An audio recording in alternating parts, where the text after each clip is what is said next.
From VOA Learning English, this is the Education Report. Last year, 200,000 Chinese students studied in the United States. That was a 23% increase over the previous year. The Institute of International Education in New York reports that 26,000 U.S. students were in China in 2011.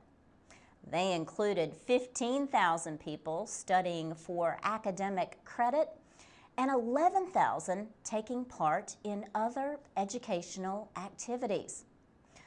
A program called the 100,000 Strong Initiative is trying to increase the number of Americans studying in China. The State Department launched the program in 2010. The goal is to send 100,000 students to China during a 4-year period. Last year, the nonprofit 100,000 Strong Foundation was launched. Project Pengyo is one of the groups the foundation supports. It connects American students who have lived or studied in China. Project Pengyo is based in Beijing and led by Holly Chang. She says personal ties formed while studying abroad can have an effect on relations between the United States and China. She says there is still a huge amount of misunderstanding between the two countries. The Chinese government has offered 20,000 scholarships to Americans under what is known as the U.S.-China Consultation on People-to-People Exchange. The 100,000 Strong Foundation has no official relationship with the Chinese government, but the foundation says it works closely with Chinese government officials to encourage more Americans to seek these Chinese scholarships. The goal is to give more Americans a chance to get a taste of Chinese culture. For VOA Learning English, I'm Laurel Bowman. I'm Alex Villarreal with the VOA Special English Education Report. Americans talk a lot about illegal immigration, but not as much about legal immigration. Legal immigrants who want to become citizens must learn English and show a knowledge of American history and government. They must also pay a fee and meet other requirements. Immigrants may take citizenship classes to help them prepare for the naturalization test. Last year, 13 groups received a total of just over $1 million from the government to offer these classes. This year, that support has grown to almost $8 million. The money is going to 75 organizations across the country. Now, many classes are being offered free of charge through a program supported by United States Citizenship and Immigration Services. Alejandro Mayorkas is the agency's director. He says the agency wants to make it easier for people to become American citizens. Elsie Ventura from El Salvador paid $100 to take a class near Washington. She says it is a lot of money for her to pay. She is a single mother who supports her own mother, but her goal is to become an American. She says she wants to have rights like anybody else in this country. Other immigrants share that goal. But for some young people, hopes of citizenship were recently blocked in Congress for the 5th time in 10 years. The United States has an estimated 11 million illegal immigrants. About 2 million of them arrived as children brought by their parents. A measure known as the DREAM Act would put these children of undocumented immigrants on a path towards citizenship instead of possible expulsion. In return, they would have to show good moral character and graduate from high school. They would also have to complete 2 years of college or serve in the military. DREAM is short for Development, Relief, and Education for Alien Minors. Some conservatives say it could increase illegal border crossings at a time when many Americans want stronger controls. But the idea gained support among conservatives and liberals, the military, and education leaders. Still, the measure died in September in the Senate, where it was tied to a bill to let homosexuals serve openly in the military. Political observers do not expect Congress to consider the DREAM Act again before congressional elections in November. But they do expect supporters to keep trying in the future. For VOA Special English, I'm Alex Villarreal. This is the VOA Special English Education Report. In the American state of Massachusetts, some teenagers who break the law are sentenced to Shakespeare. 12 young actors rehearsed the opening of Henry V. They started meeting in May. They have less than 2 weeks to go before they must perform the play for the Shakespeare in the Courts program. Like most of the others, 15-year-old Tim was not a fan of William Shakespeare. He is here for a violent crime, assault and battery. He says, "The judge sentenced me here, so my first thoughts were, Shakespeare is not my thing. I'd rather not. It's a lot easier than picking up trash, so I gave it a try." And he discovered there is a lot to like about the English writer who died in 1616. The young actors return the trust and respect that director Kevin Coleman shows them. They clearly enjoy working with him and with Shakespeare.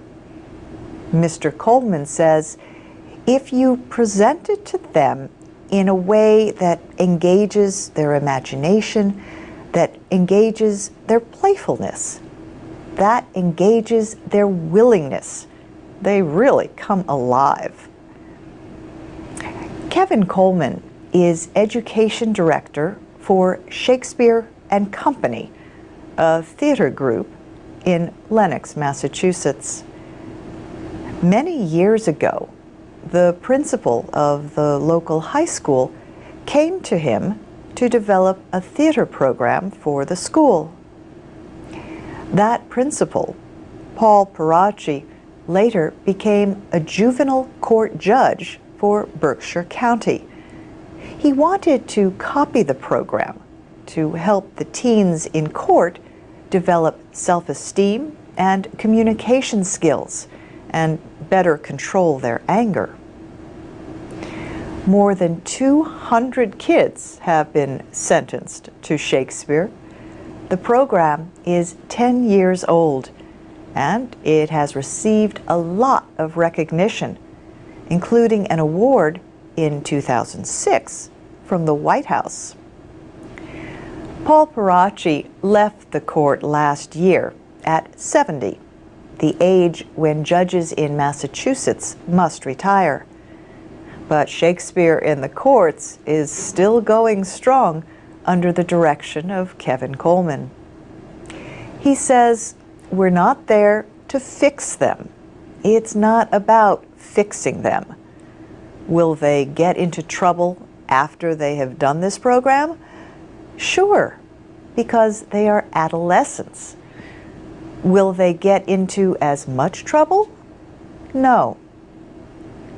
15-year-old Tim already sees a change in himself. He says he has more patience to get through long scenes.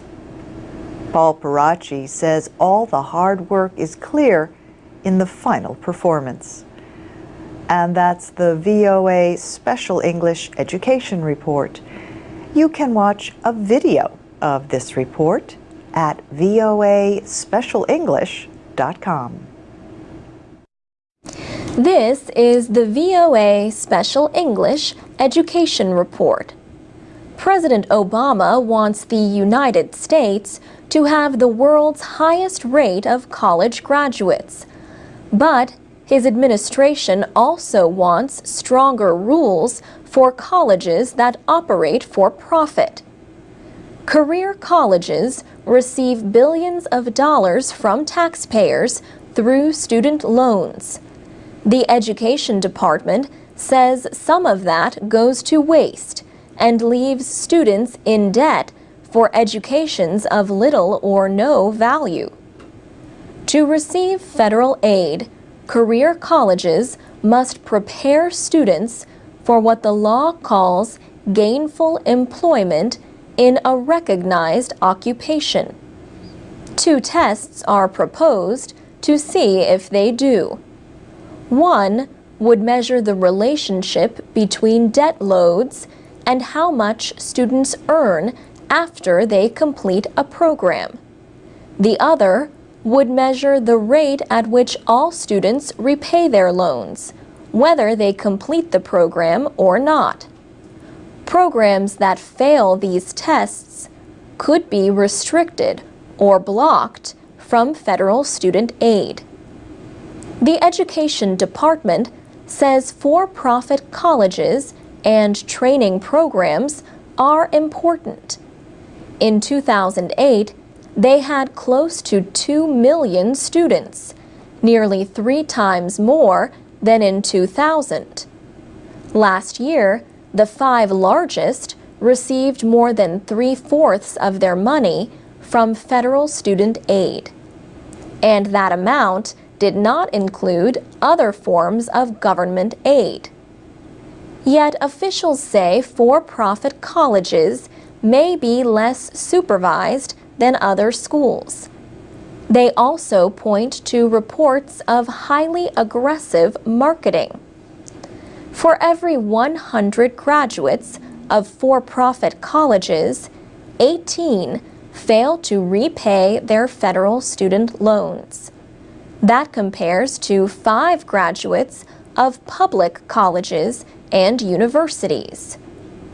The department is now collecting public comments on a number of negotiated rules.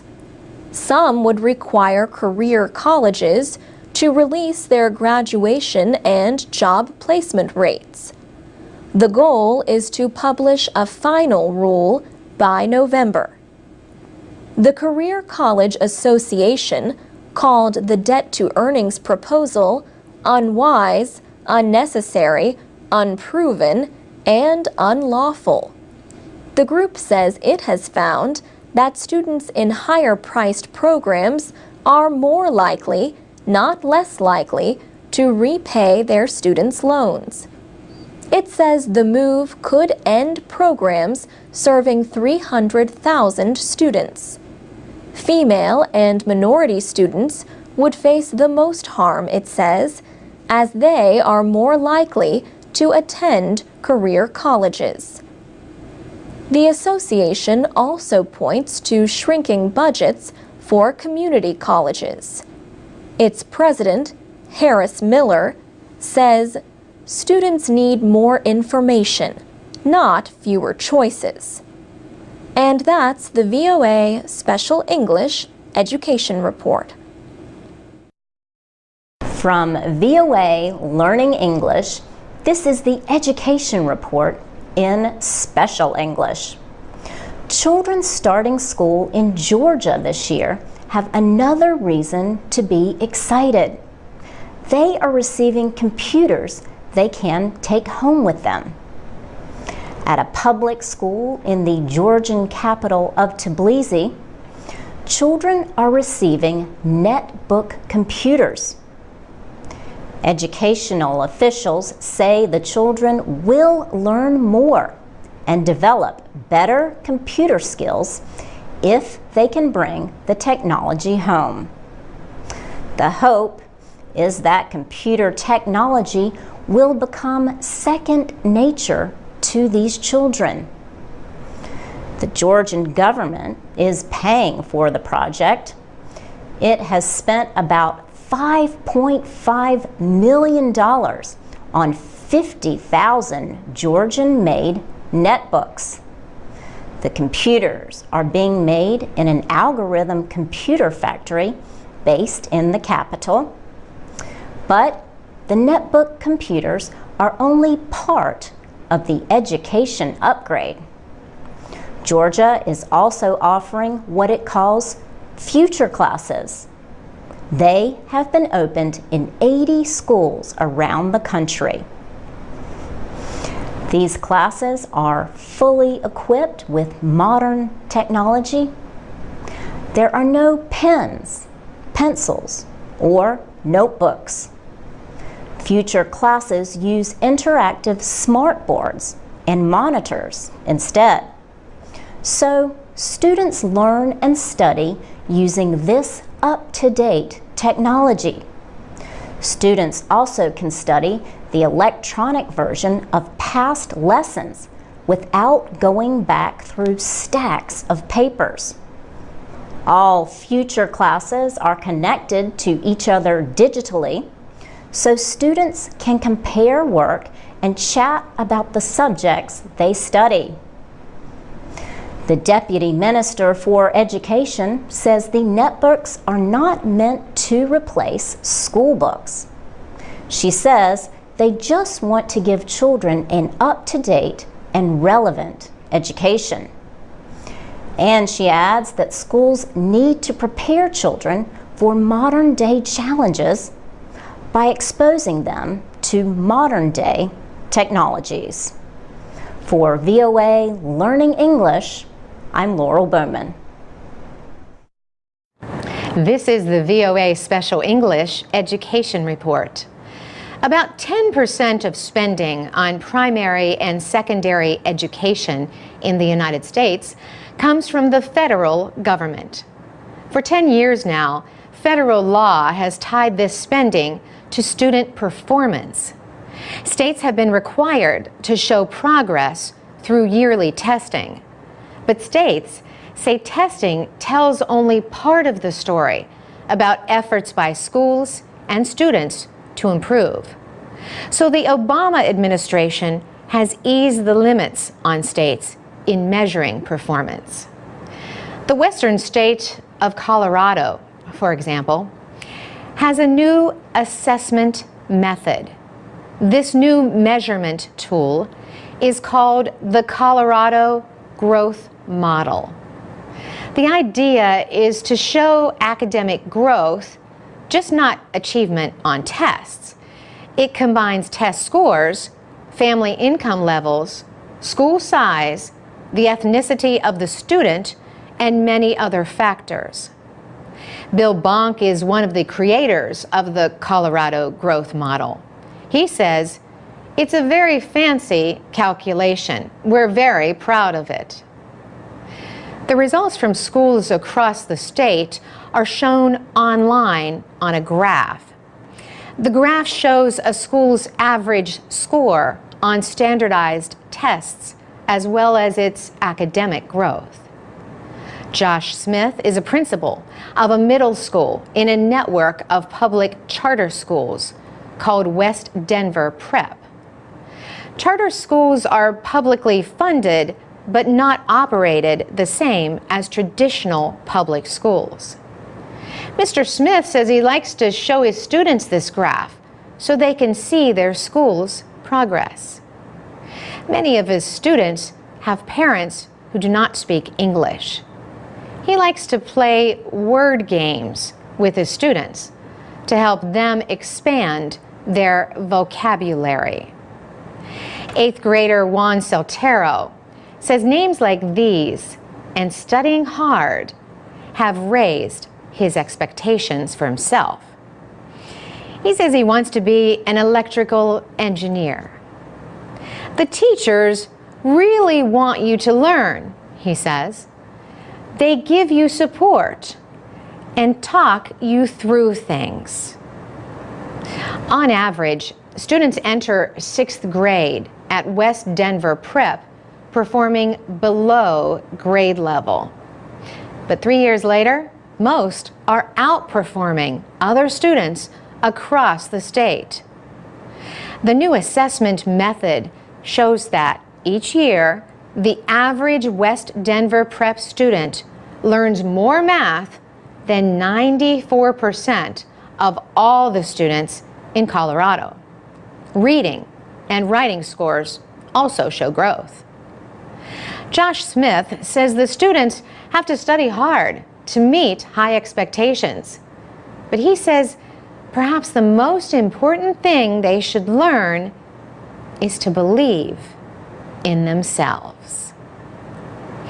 You can watch a video about West Denver Prep and the Colorado Growth Model at voaspecialenglish.com. For VOA Special English, I'm Carolyn Presutti.